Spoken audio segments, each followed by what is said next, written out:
நான் கோயம்புத்தூர்லேருந்து வரேன். என் பேர் ஜெயசுதாஸ். என்னுடைய சாட்சியில் எங்கள் அக்காவுடைய சாட்சி. இன்றைக்கி நான் காலைல கோயிலில் பூசை முடிச்சுட்டு வெளியே வரும்போது எங்கள் அக்கா எனக்கு ஃபோன் பண்ணாங்க, என் கூட பிறந்த அக்கா. அப்போ 2 நாளைக்கு முடியப்போ ஒரே டிசென்ட்ரி, காலையிலேருந்து சாயங்காலம் ஒரே டிசைன்லேருந்து ஆஸ்பத்திரி கூட்டு போகிறதுக்கு பையன் இல்லை, வேலைக்கு போயிட்டான். நானும் எவ்வளோ கஷ்டப்பட்டு நான் கண்ட்ரோல் பண்ணிட்டு இருந்தேன். ஆனால் டிசென்ட்ரி போயிட்டே இருந்துச்சு. நைட்டு அந்த இதை சாப்பிட்லாம்ட்டு இது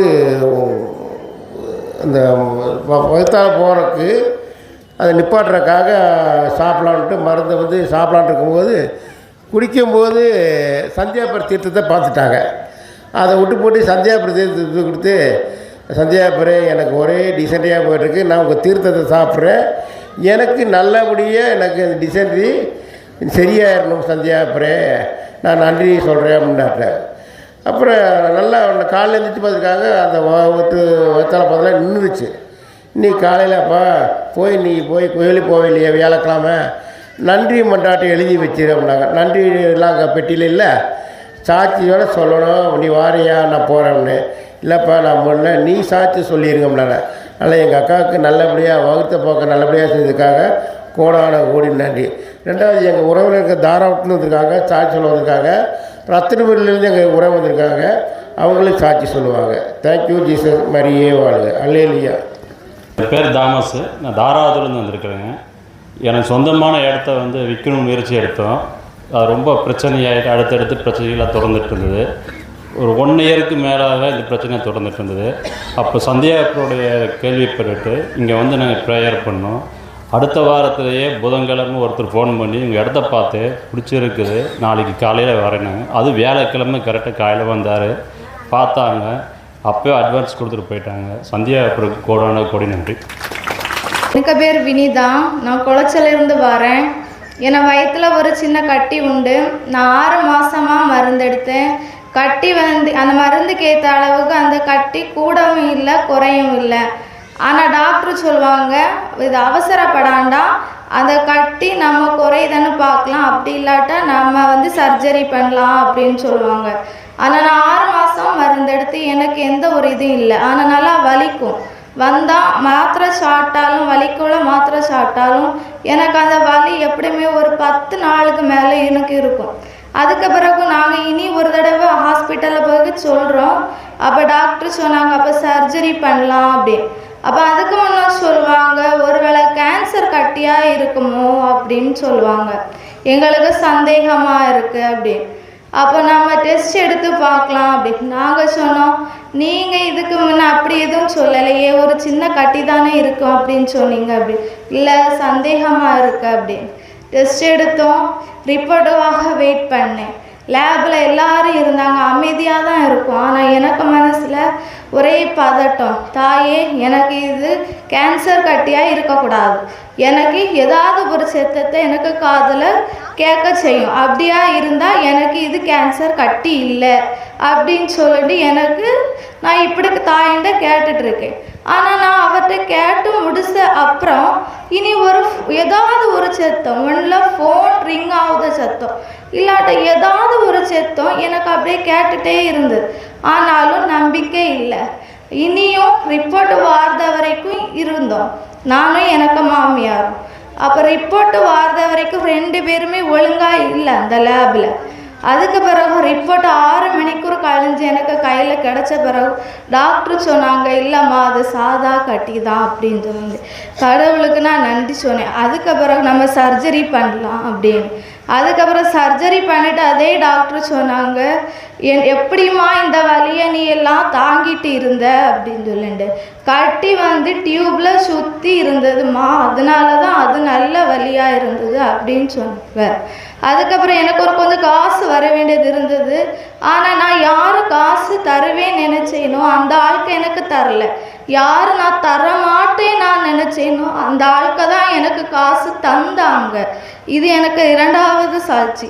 3வது எனக்கு இந்த கையில் நகத்துக்கு அப்புறம் ஒரு வெள்ளை கலர் தழும்பு 5 விரல்லையுமே உண்டு. அப்போ நான் அந்த தாயோட ரத்தத்தை தான், அந்த எண்ணெய் தான் நான் போடுவேன். தலைவலியாக இருந்தாலும் எண்ணெய் போடுவேன். விக்ஸோ மாத்திரை எதுவுமே நான் சாப்பிட மாட்டேன்.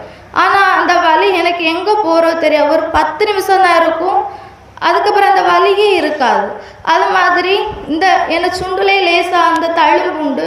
நான் திருமணத்துக்கு முன்னே எத்தனையோ ஹாஸ்பிட்டலுக்கு போனேன், ஆனால் எனக்கு அது எந்த ஒரு முன்னேற்றம் இல்லை. மேலும் மேலும் எனக்கு அது வந்துட்டு தான் இருந்தது.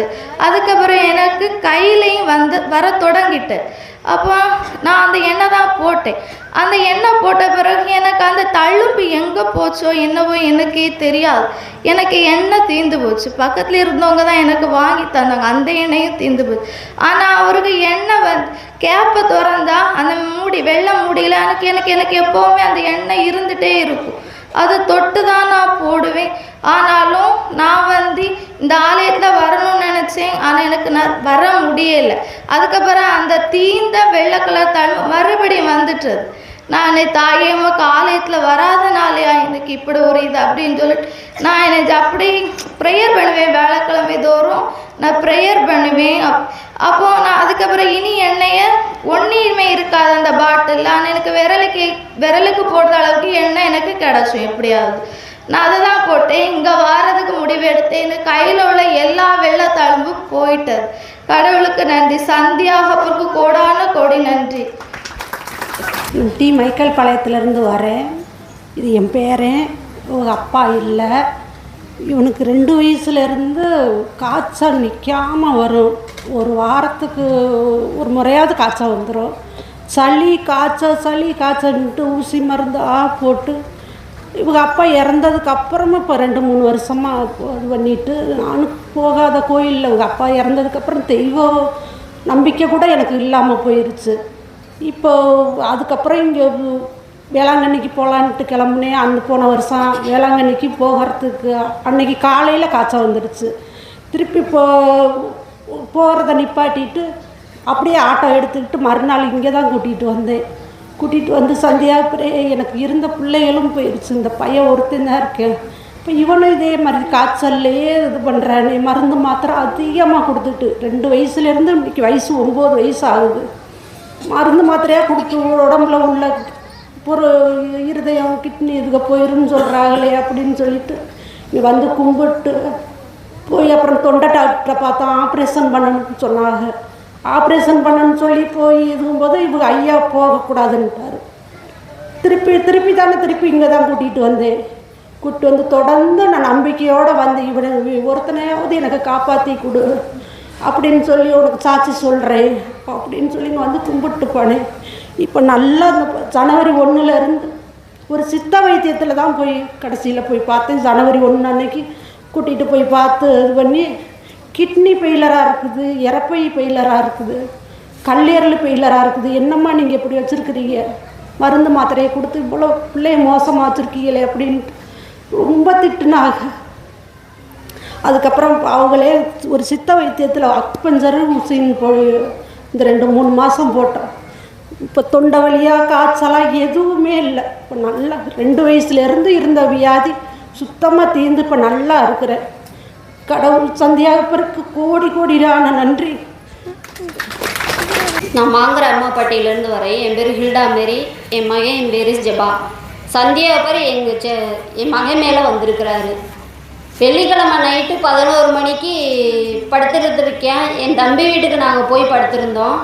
அங்கே ஆரோக்கிய மாதா சிறுமவும் அந்தோனியார் படமும் சந்தியாகப்பர் படமும் இருந்துச்சு. அதில் ஆரோக்கிய மாதா நல்ல ஜெகஜோதியாக சொலிச்சிச்சா. அவன் கண்ணு முன்னாடி 11 மணிக்கு ஜெகஜோதியாக சொலிச்சிட்டு கடல் நீர் தண்ணி அவ்வளவு சுத்தமாக தெரிஞ்சான் அந்த பையனுக்கு. கொஞ்ச நேரத்தில் சந்தியாகப்பர் குதிரையில் காட்சி கொடுத்துருக்காரு அவனுக்கு. மறுநாள் சனிக்கிழமை எங்கள் வீட்டில் போய் படுத்தோம். அதுக்கப்புறம் சந்தியாகப்பர் அவன் பக்கத்தில் நின்றுட்டு அதுக்கப்புறம் குதிரையில் இங்கிட்ட அங்கிட்ட அவனோட இருந்திருக்கிறாரு. ஞாயிற்றுக்கிழமை காலையில் அவனுக்கு நறுமண தைல வாசலை அடிச்சிருக்குது. 3வது சாட்சியாக சொல்கிறேன். என் தம்பி பிள்ளைக்கு காய்ச்சல் விடாமல் அடிச்சுக்கிட்டே இருந்துச்சு. அவங்க சந்தியாகப்பர்கிட்ட வேண்டிக்கிட்டாங்க. ரிப்போர்ட்லாம் கொடுத்தாங்க. நல்ல சாதாரண காய்ச்சலாக வந்துடணும் அப்படின்னு சொல்லி வேண்டிக்கிட்டாங்க. இப்போ சாதாரண காய்ச்சலாக வந்துடுச்சு. சந்தியாகப்பருக்கு நன்றி, மாதாவுக்கு நன்றி, இயேசுக்கே புகழ். எனக்கு தொண்டை கொஞ்சம் சரியில்லை. அதனால சாட்சி சொல்லாமல் என்னால் இருக்க முடியலை. என் ஊர் இணையத்துலேருந்து நான் வந்திருக்கேன்.